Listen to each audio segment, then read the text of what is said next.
Ici, nous sommes à Yaoundé 5, dans le marché Essence. À quelques jours des présidentielles au Cameroun, voilà le calvaire que vivent les populations de Yaoundé, la capitale politique du Cameroun. L'état d'inondis jonche le long des rues. Les ordures ont bouché les carnivores. Il n'y a plus moyen que l'eau circule. Nous sommes en plein marché Essence, l'un des marchés les plus populaires de la capitale politique du Cameroun. Regardez le calvaire. Regardez le calvaire. C'est pas la piscine, mais je suis dans l'eau. C'est ça le Cameroun. Le RDPC, il faut l'oublier. Parce que bon, ils n'ont pas de programme, ils ont des facéties burlesques. Ben, vous allez entendre un jour que les zombies du cimetière appellent à voter pour le billard. C'est du n'importe quoi. Le nourrisson. Vraiment, l'autre jour, j'étais effaré de voir des ministres. Vraiment, vous avez de la peine, hein, sérieux, de grandes personnalités, applaudir quand le SDPR dit que les bensikineurs lui ont dit une chose d'extraordinaire, que Biya est le premier bensikineur. Mais comment on peut analyser ça? C'est de la bêtise avant. Non, ce n'est pas de la bêtise, Président, avec votre permission. Pourquoi? On ne peut pas toujours voir en Biya le premier quand c'est bien. S'il est le premier en tout au Cameroun, il doit aussi être le premier dans le banditisme, dans la moto, dans la criminalité. Et le premier magistrat, le premier n'est pas que premier quand c'est positif. Cet extrait, c'était juste l'entrée en matière. Maintenant, entrons dans l'arène politique, là où les mots tranchent comme des épées, où les idées s'entrechoquent comme des vagues furieuses, comme la falaise du pouvoir. Aujourd'hui, ce n'est pas un simple débat qui nous réunit, c'est un duel, une passe d'armes entre deux visions du Cameroun, entre deux camps que tout oppose. D'un côté, Raymond Biri, fidèle soldat du Rassemblement démocratique du peuple camerounais, le RDP, le parti de Paul Biya, ce parti qui règne sans partage depuis plus de 40 ans, érigeant le pays selon ses propres dogmes, bâtissant son empire sur la stabilité, mais aussi sur l'usure du temps. De l'autre, Alexis Lombat, figure du parti camerounais pour la réconciliation nationale, l'OPCRN de Cabral Libye, une formation jeune, fougueuse, portée par un désir de rupture. Lui ne veut plus attendre, il veut briser le cycle, ouvrir une nouvelle ère. Leur affrontement est plus qu'un échange de points de vue, c'est une collision entre deux mondes, l'ancien et le nouveau, le pouvoir et la contestation, l'ordre établi et la promesse d'un ailleurs. Raymond Biri ouvre les hostilités. C'est un homme de parti, un cadre du RDPC qui connaît bien les rouages du système. Il parle avec assurance, avec cette certitude froide de ceux-là qui tiennent les rênes du pouvoir. On l'écoute. Dans les années 90 jusqu'aux années 2000, la moitié des années 2010, la scène politique camerounaise et la cohésion nationale est structurée autour de quoi?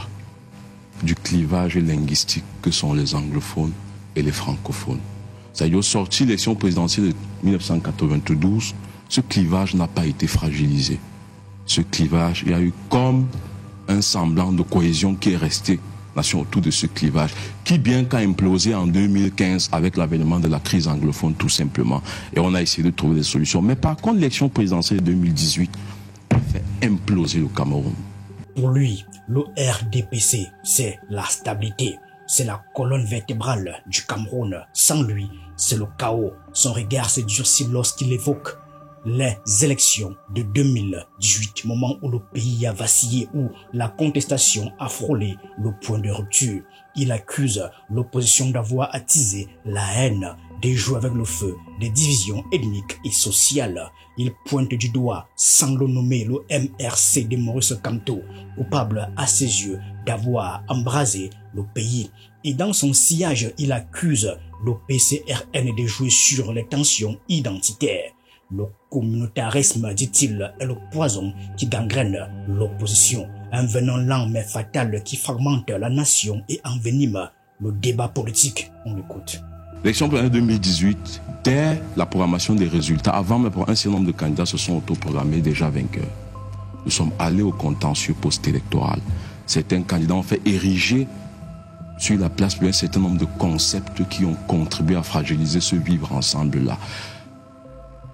Parti de là, un certain nombre de partis, on a observé comme, après l'élection présidentielle, des défections de plusieurs leaders appartenant à d'autres communautés d'un certain nombre de partis.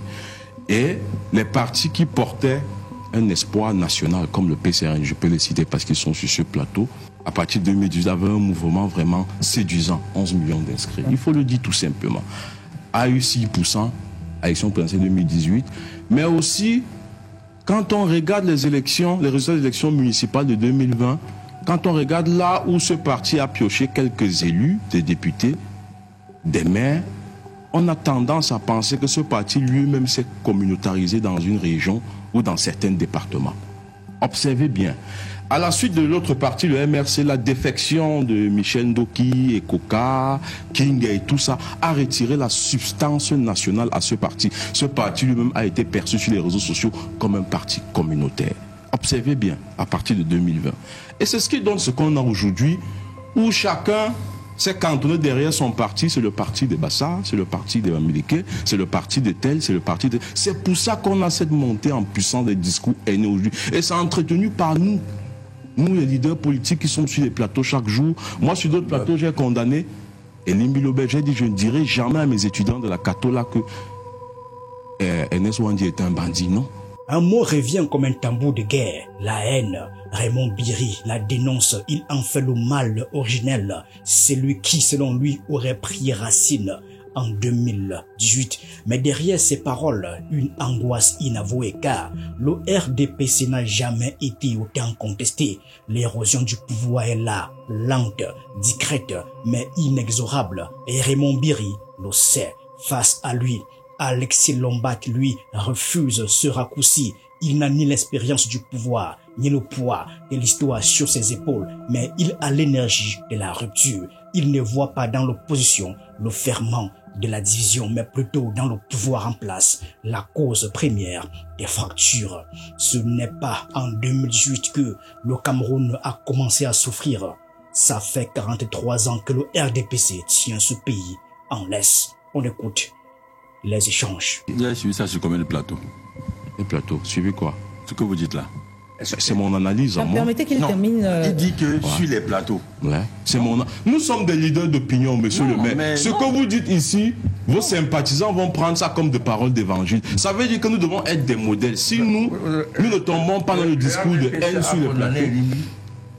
Moi, je vous ai dit, je suis communicant du RDPC. Si vous m'avez suivi, j'ai dit, je condamnais cela. Je parle au nom de mon parti. J'ai trouvé que c'était un dérapage qui était à condamner tout simplement parce que traiter Ernest Ouandi d'un bandit, c'est mais ne généralisez pas. Mais il a continué, hein. Je dis donc ceci. C'est son point de vue. 2018 a fait du mal.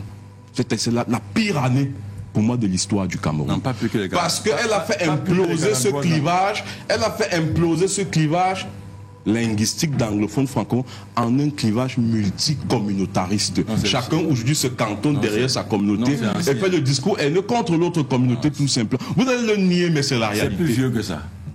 Bon, ça c'est votre point de vue. Et je vous ai dit, c'est le mien. Vous au PS, on a eu le sentiment, bon, Cabral Libi, tous les jeunes, mais quand on vous a demandé de transformer les élections municipales, ça s'est contenté à des mairies et à des députés dans la zone Bassa. C'est une réalité. Non, à l'est, c'est pas une zone Bassa. Oh, vous avez un maire là-bas. N'est pas une zone Bassa. Bon, laissons tomber. C'est mon analyse à moi. Mais elle est fausse. C'est à vous de trouver des contre-arguments. Vous voulez corroborer. Monsieur Lombard, c'est pas un duel. Vous voulez. C'est des faits qui sont là. Non, c'est faux. Je vous dis donc qu'on a des élus à l'est. On a des élus partout. Vos 5 mairies et vos 5 députés se trouvent dans quelle zone? Ils ont 7 mairies. Ah bon? 5. Oui, 7 mairies. C'est dans quelle zone pour la plupart? Ok, on a. Je vous stigmatise. On a le. Permettez-moi de citer alors. On a Salanga Maritime. Oui, très bien. On a l'Union Ekele. Très bien. On a le Nkam. Très bien. C'est les zones Bassa? Très bien. C'est ce que c'est les zones Bassa? C'est quelle zone? Ça épouse une neige. Arrête, c'est vous qui tribalisez le débat. D'accord, c'est de votre point de vue. Ben voilà, moi, donc arrêtez cela. Cette analyse que l'élection présidentielle 2018 a fait du mal au Cameroun. Pas plus que les 43 ans. Ça a structuré un clivage multi.